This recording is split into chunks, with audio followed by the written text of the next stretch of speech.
Your novel's main character is really important. After all, you probably only have one main character.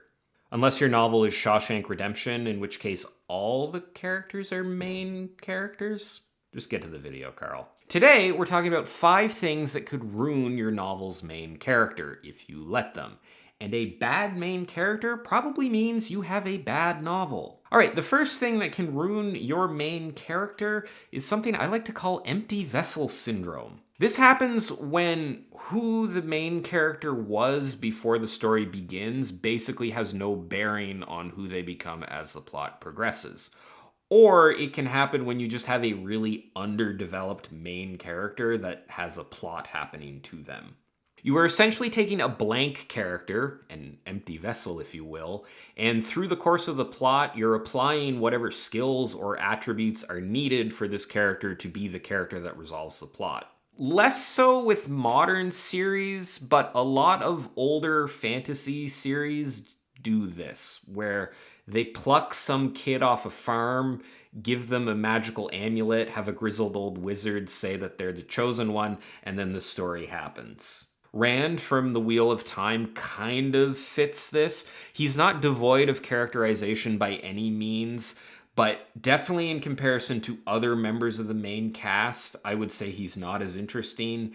And a lot of his development and who he becomes kind of gets piled on through the course of the plot, which is part of the theme of that series, I think. So he's kind of an example of this. This is something that can work, but I think you need to make the main character losing their individuality or being swept up in something that they have no control over.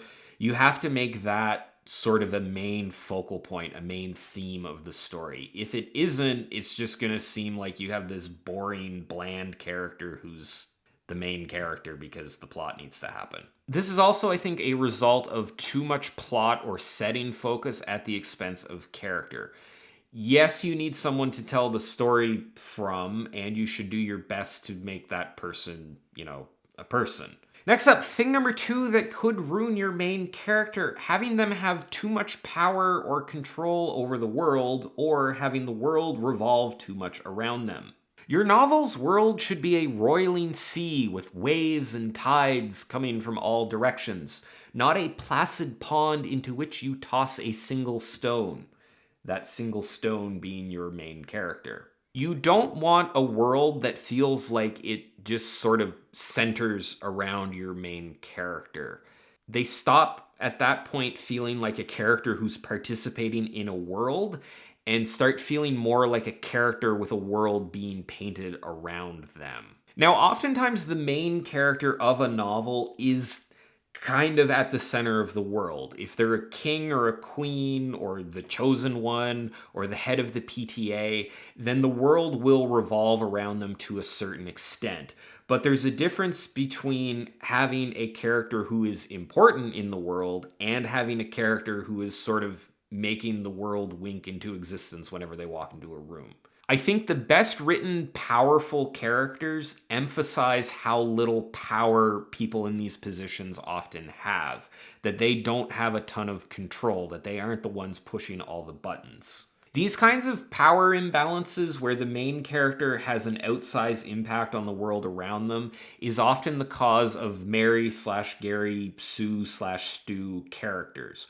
When a character is unfairly shaping the world around them, including the opinions of other characters, that becomes problematic. You start to get into Mary Sue or Gary Stu territory, which is not usually a great place for a character to go. And this is not necessarily something that requires changes to the character in order to fix, unless the character does seem to have too much control over the world. But I think you can fix this more by adding more to your world. It's not necessarily a character problem. It could just as easily be a setting problem. Next up, thing number 3 that could ruin your main character, having them have no flaws or irrelevant flaws. If people are constantly pointing out your flaws, balding, weird Canadian accent, no charisma, then you might be tempted to write a character that doesn't have any flaws. But hold on, that might be a mistake. The days of the virtuous, incorruptible, valiant hero are long over. I think most modern readers are far more interested in exploring the intricacies of flawed, imperfect, or even morally ambiguous characters. They're more interested in that than they are in watching a cleanly pressed hero fighting against enemies labeled as evil in a black and white sort of conflict. Not every protagonist needs to be a grimdark anti-hero on the verge of being a psychopath, but they should have some degree of flaws, some degree of humanity. They shouldn't be perfect in every single way. Flaws are important sources of conflict. They add depth to your characters and will make your story more interesting. Assuming, of course, that the flaws matter, that the flaws do have an impact on the plot, which is something else that can happen. You can have a character who has lots of flaws, but if those flaws are just minor things, if they're just minor quirks, or they're not flaws that directly impact the plot in any way, if they're flaws that don't lead to the character struggling, then it's not going to work.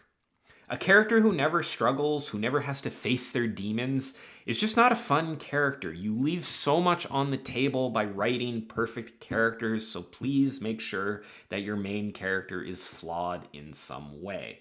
Next up, thing number 4 that can ruin your main character, giving them special treatment. Sometimes writers really like their main character. Naturally, when you like someone, you don't want to see them get hurt.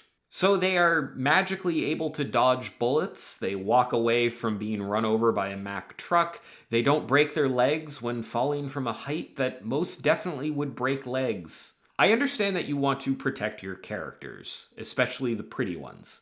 But if the reader gets the sense that you are bending the rules of physics or survivability or medical technology in order to armor your main characters against the dangers of the plot, then you risk damaging the character and the story. If your average nameless schlub in your story can get knocked out with 2 kicks to the head, but your main character can take 17 and still be conscious and alert and not suffering from a concussion, the reader is going to pick up on that, and they might not love it. Game of Thrones, of course, is, I think, famous for, well, one of the reasons that it's famous is not protecting characters in a way that a lot of other stories do.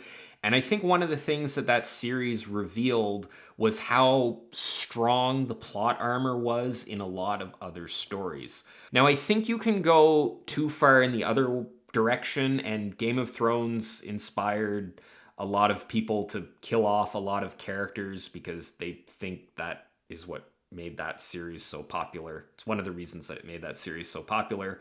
But I think there needs to be a balance here. You always have to be careful when you have a character that you need to make it through the story, that they make it through the story in a believable way, that they aren't getting any special treatment from you, the author. And lastly, thing number 5 that can ruin your main character, having a weak supporting cast. If you write a really strong main character at the expense of the rest of your cast, then you're going to have a bad time.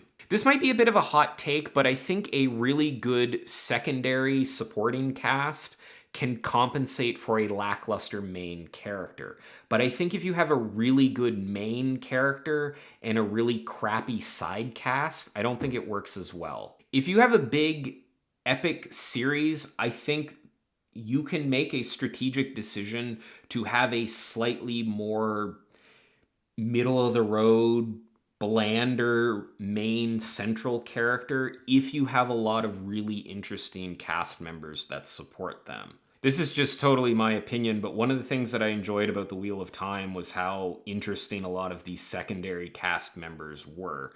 And often a lot of their plots, I was more interested in a lot of their plots than I was in some of the main plots in some of those books. So a strong secondary cast can really help your novel. Also, the quality of a character is often determined by the interactions between that character and other characters. You have things like foiling dynamics, conflict, relationships, even just the opportunity for banter or having somebody for them to discuss stuff with. All of this stuff emerges from your secondary cast and will enhance your main character. It's really hard to make a good character that really stands out when all the other characters in the story kind of suck. So don't put an excessive amount of focus in your main character. They are important, but having a good secondary cast will elevate them even more. Unlike me, who's not elevating the length of this video, because I'm going to stop talking now and bring it to an end. So there you have it. I hope you enjoyed this video and found the advice in it useful. If you want to see more stuff like this, please check out all my other writing advice related videos. Maybe share them with your friends and family if it's something that they would be interested in. As always, thanks for watching, and I'll see you next time.